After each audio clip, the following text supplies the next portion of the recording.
सुप्रभात बच्चों, कैसे हैं आप सब। उम्मीद करती हूँ आप सब अच्छे होंगे।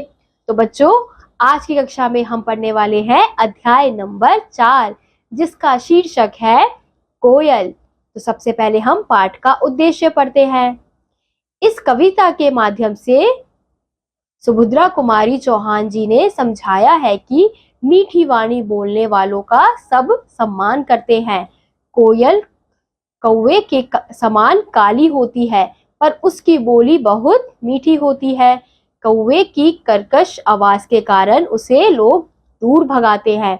मीठी बोली के कारण कोयल सभी को प्रिय लगती है। तो इस कविता में हम देखेंगे कि किस प्रकार से कोयल जो है वो अपनी मीठी वाणी से सबको आकर्षित करती है। लेकिन कौवा जो है उसकी इतनी मीठी बोली नहीं होती, उसकी बोली कैसी होती है, कर्कश आवाज में होती है, इसलिए उसे सब दूर भगाते हैं। दोनों का रंग काला है, समान है, लेकिन फिर भी कोयल को सब उसकी आवाज के कारण सब प्रिय लगते हैं। तो चलिए कविता को शुरू करते हैं। देखो कोयल काली है पर मीठी है इसकी बोली, इसने ही तो कूक कूक कर आमों में मिश्री घोली। कोयल कोयल सच बतलाओ क्या संदेश लाई हो, बहुत दिनों के बाद आज फिर इस डाली पर आई हो। क्या गाती हो किसे बुलाती बतला दो कोयल रानी, प्यासी धरती देख मांगती क्या मेघों से पानी।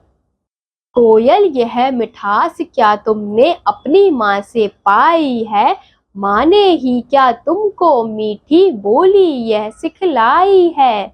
डाल डाल पर उड़ना गाना जिसने तुम्हें सिखाया है, सबसे मीठे मीठे बोलो यह भी तुम्हें बताया है।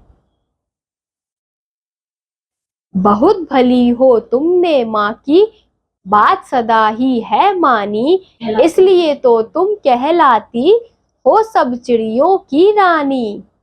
तो हमने इस कविता में देखा कि जो एक लड़की है वो कोयल से पूछ रही है कि जो तुम ये मीठी बोली बोलती हो, क्या बोलती हो, किसको बुलाती हो और ये तुम्हें किसने सिखाया है।